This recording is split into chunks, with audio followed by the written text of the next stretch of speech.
Mr. Chairman, in response to my very good friend, it appears that the conduct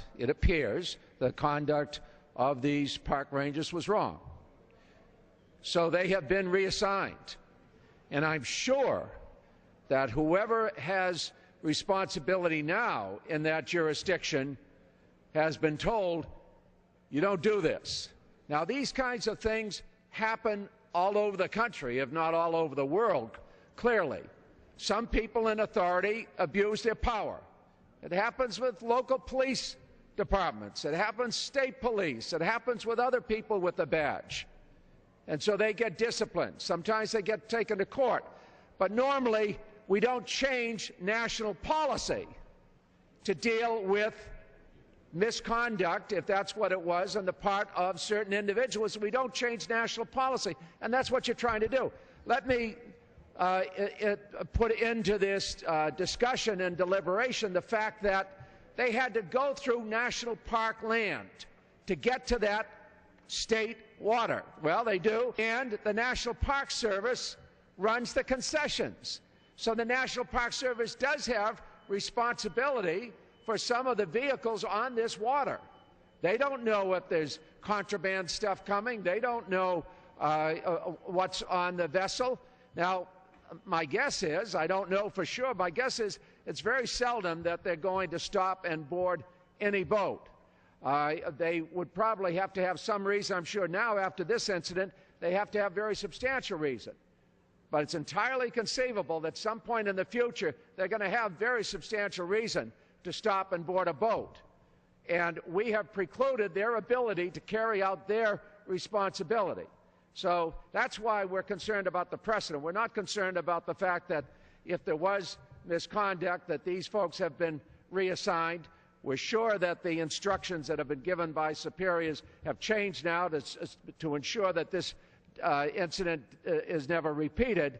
But we really don't think that the solution is to change national policy, which would have repercussions for other national preserves around the country, and it might very seriously have ramifications on this particular one in the future that we can't tell right now. So I'd be happy to yield to my colleague. Again, I plead with my friend from Alaska.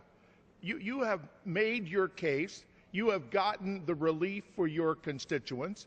The rangers have been reassigned.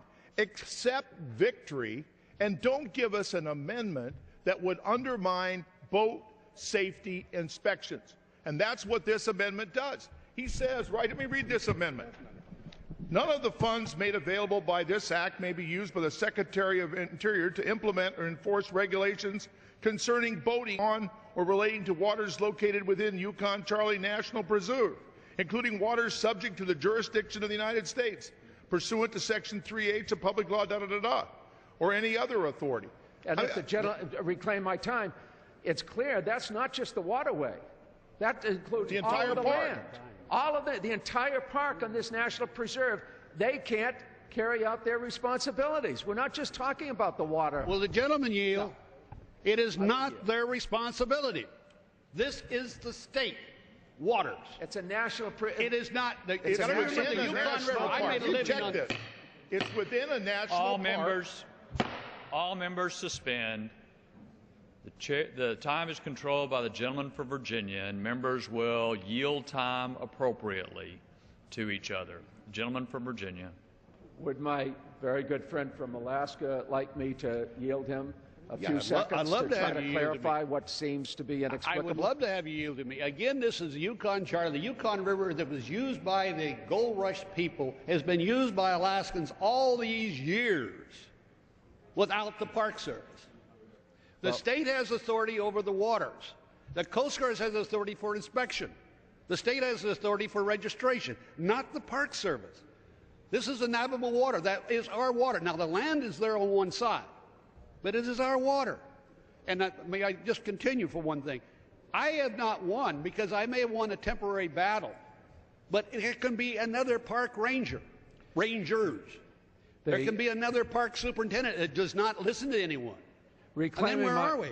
Reclaiming my time, the language is clear. It applies to all waters, not just navigable waters. It says Yukon. There's only navigable water is the Yukon. It's possible if the language was more specific, we wouldn't have quite the trouble with it. The gentleman will. Yes, Relating to waters located within Yukon Charley National Preserve, including waters subject to the jurisdiction of the United States.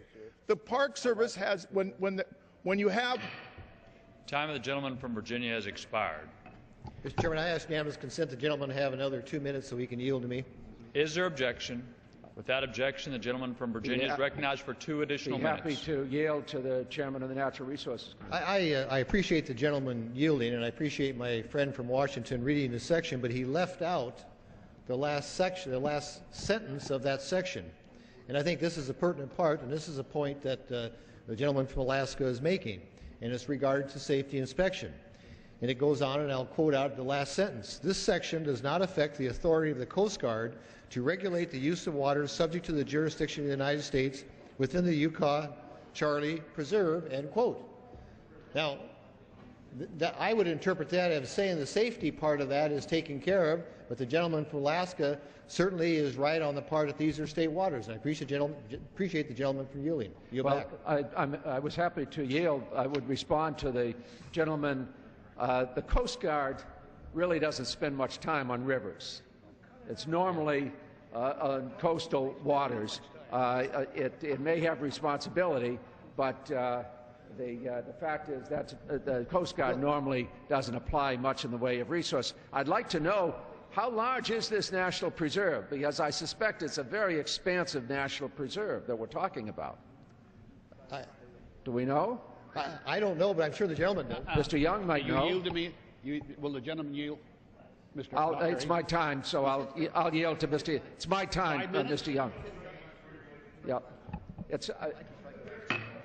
But I'll yield to. Have jurisdiction. How does the CARD have jurisdiction? That's another federal agency. The gentleman changed his story down in the gym and told me that it was the state that had authority. Will you yield? I would wonder who in the hell has authority. You're from Washington. You don't know who has navigational. I don't have the time. You don't know how.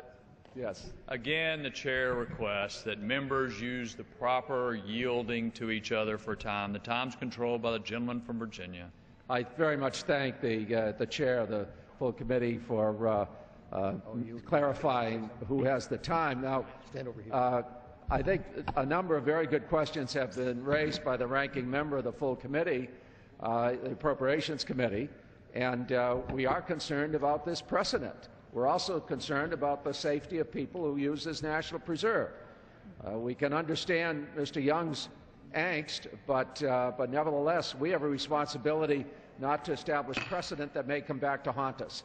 Time of the gentleman has expired. For what purpose, gentleman from Washington? Move to strike the last word. Gentleman's recognized for 5 minutes. Thank you, Mr. Chairman. I just want to point out that the staff clearly, researched the language here and the applicable laws that relate to these waters. I mean, that's what we do when we put this language in here. With that, I'll yield to the gentleman from Alaska. Well, to answer the gentleman, the Coast Guard has all authority for enforcement on all waters, including all rivers. In fact, sometimes the Coast Guard is too active on the rivers as far as I'm concerned. I've been on that river, and like I say, I'm a tugboat captain, a licensed mariner, and my biggest challenge to this is the excessive use of the Park Service. Now, you say I won that battle, like I said before. That doesn't keep them from trying to enforce this again over the state's objections. The state didn't give them the right to register the boats or check registration. The Coast Guard didn't give them the right to inspect the boat. And remember this now. Here's two guys giving a distress signal, and a good citizen tried to help flash a badge. This sounds like you-know-what to me. If the gentleman and that's not a good thing. And I get very frustrated because you ought to leave this as it in the bill. Let the Park Service know they no longer can trod over the people of Alaska because they are part of the federal government. They are the Park Service. You better listen to us. When this man was breaking no laws, this is wrong. Now, you say I've won the battle. Maybe I have. But it took a lot of effort to do it, but I haven't won the war, and they will come back. So I'm suggesting to stay in the bill as it is. It's very, very important. And I'll yield back my time. Yield back my time. Gentleman yields back. For what purpose, gentleman from Massachusetts?